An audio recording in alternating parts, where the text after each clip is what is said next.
These outlaws survived countless gunfights, train robberies, and manhunts, but none of them died like legends.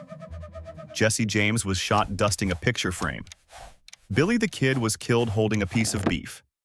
This is how the Wild West's most feared men met their pathetically ordinary ends. Case 1. Jesse James. The most wanted man in America died doing housework. April 3, 1882, St. Joseph, Missouri. Jesse James had spent 16 years robbing banks, trains, and stagecoaches. He'd survived ambushes, shootouts, and a $10,000 bounty on his head. But on this particular morning, Jesse was living as Thomas Howard, a respectable family man. His gang had dissolved. The manhunt had gone cold. And he made one fatal decision. He removed his gun belt. Too heavy, too suspicious. The neighbors might notice. So when Jesse climbed onto a chair to dust a crooked picture frame, he was unarmed, back turned, completely exposed. Robert Ford, a gang member Jesse had trusted, saw his opportunity. One shot, back of the head. Jesse never saw it coming. The most feared outlaw in American history died with a feather duster in his hand. The irony? Public opinion turned against Ford instantly. Jesse James became a bigger legend in death than he ever was alive. Ford? He spent the rest of his life known as the dirty little coward who shot Mr. Howard. At least James died quick. McCurdy wasn't so lucky. Case 2. ELMER McCURDY. He died once, then spent 60 years as entertainment. October 7, 1911. Pawhuska, Oklahoma. ELMER McCURDY was, by all accounts, a spectacular failure at being an outlaw. His criminal career was a series of disasters. He blew up a safe so badly the coins inside melted. He robbed the wrong train and got $46 and 2 jugs of whiskey. He once held up a bank that had already been robbed the day before. But his final robbery would define him forever. After stealing that pathetic $46 haul, McCurdy fled to a hayloft. A posse surrounded him. They offered him a chance to surrender. He refused. "You'll never take me alive." For an hour, bullets flew. McCurdy fired back until he couldn't anymore. One shot to the chest. He was dead before he hit the hay. Here's where it gets strange. No one claimed the body. So the local undertaker embalmed McCurdy with arsenic, an old technique that essentially mummified him. Then he propped the corpse in the corner of his funeral home and started charging people a nickel to see the bandit who wouldn't give up. For 5 years, McCurdy stood in that corner. Then a traveling carnival bought him. Then a wax museum. Then a fun house. Then another carnival. For 60 years, ELMER McCURDY was bought, sold, and displayed across America. No one knew he was real. Until 1976. A TV crew filming The $6 Million Man at a Long Beach funhouse decided to move a hanging mannequin out of the shot. When they grabbed its arm, it broke off. Inside was human bone. ELMER McCURDY had finally been discovered. He was buried in 1977, with 2 feet of concrete poured over his coffin. They weren't taking any chances. McCurdy had already escaped once. McCurdy became famous in death. Billy already was. Case 3. Billy the Kid. The fastest draw in the West never got to draw. July 14, 1881. Fort Sumner, New Mexico. Billy the Kid was 21 years old. He'd already killed at least 8 men. He'd escaped jail twice, once by killing 2 guards. And he was being hunted by Sheriff Pat Garrett, a man who used to be his friend. Billy knew Garrett was close. He should have been careful. But that night, Billy got hungry. Around midnight, he walked to Pete Maxwell's house to cut some beef from a side hanging on the porch. No gun in his hand, just a butcher knife and a piece of fresh meat. The bedroom was dark. Billy couldn't see who was inside, but someone was. Pat Garrett had been waiting there for hours, questioning Maxwell about Billy's whereabouts. When Billy stepped into the doorway, he saw a figure in the shadows. "¿Quién es?" Billy asked. "Who is it?" Garrett recognized the voice instantly. He fired twice.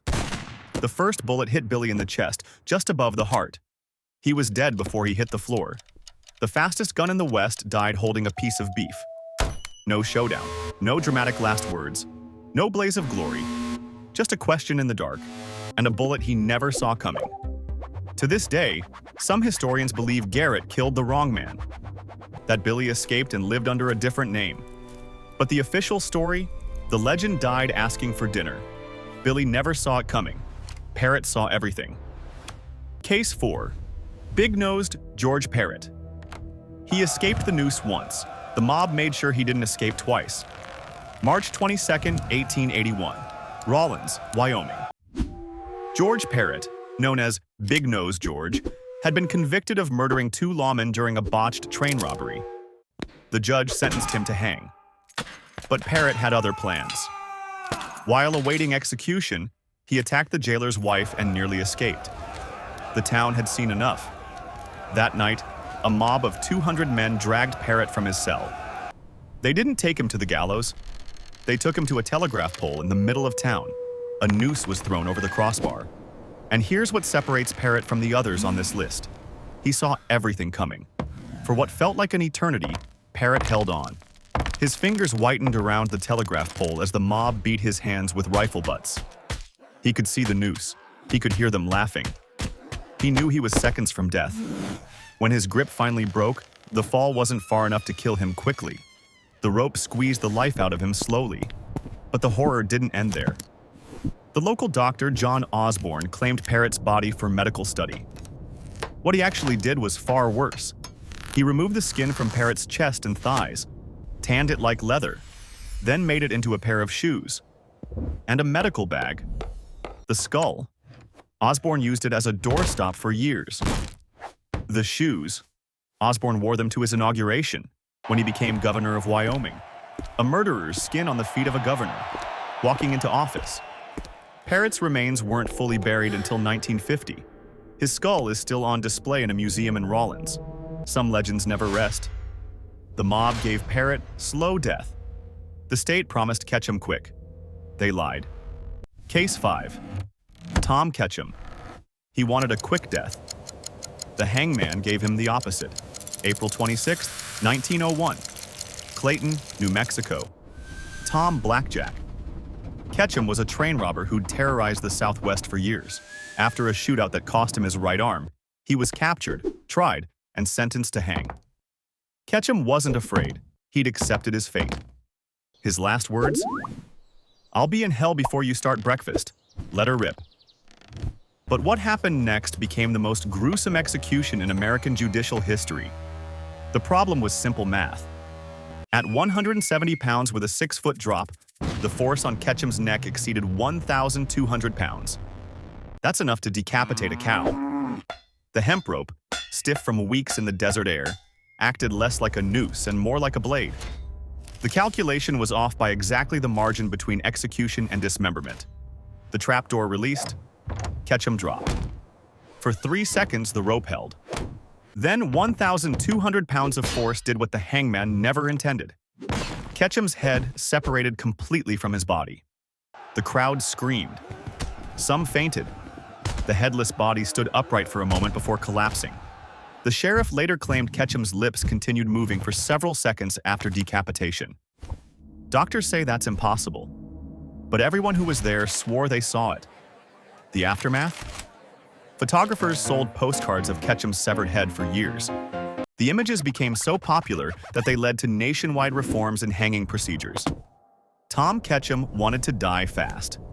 Instead, he became the only person in U.S. history to be accidentally decapitated by a judicial hanging. And his head? It toured the country in photographs long after his body was buried. Ketchum's head severed by accident. Murrietta's on purpose. Case 6. JOAQUIN MURRIETA.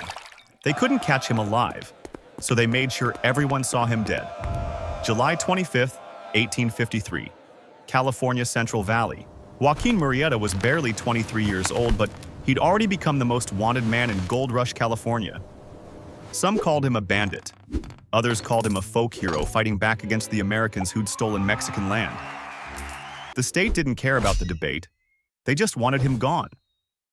California created a special ranger unit for one purpose: hunt down Murrieta. Captain Harry Love led the search for months. Near Arroyo Cantua, they finally caught up with a group of Mexican riders. A gunfight broke out. Several men were killed. One of them, they claimed, was Joaquin Murrieta. But here's the problem. They had no way to prove it. So Captain Love made a decision that would define Murrieta's legacy forever. He cut off the head, preserved it in a jar of whiskey, along with the hand of Three-Fingered Jack, another alleged gang member. Then he went on tour. For the next 50 years, Murrieta's head was displayed in saloons, museums, and traveling shows across California. People paid $1 to see the head of the famous bandit Joaquin. The jar survived earthquakes, fires, and ownership disputes. It was finally lost, supposedly, in the 1906 San Francisco earthquake. But here's the final irony. Historians still debate whether Captain Love killed the real Murrieta or just a convenient scapegoat. The head that toured California for half a century might not have been Joaquin's at all. A legend, a jar, and a question that will never be answered. Murrieta's head toured California. Hickok's reputation toured the nation. Case 7. Wild Bill Hickok. A lifetime of watching his back. One poker game of not.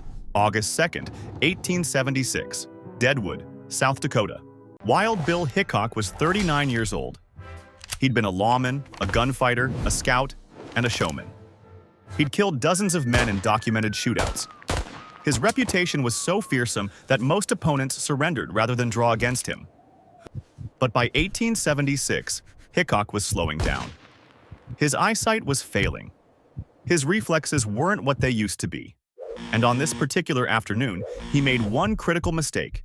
He sat with his back to the door. Hickok had a rule. He never sat with his back exposed. But when he arrived at Nuttall and Mann's saloon for a poker game, the only available seat faced away from the entrance. He asked another player to switch. The man refused.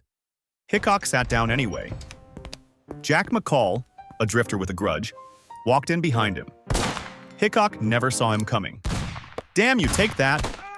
One shot. Back of the head. Damn you! Wild Bill Hickok slumped forward onto the table.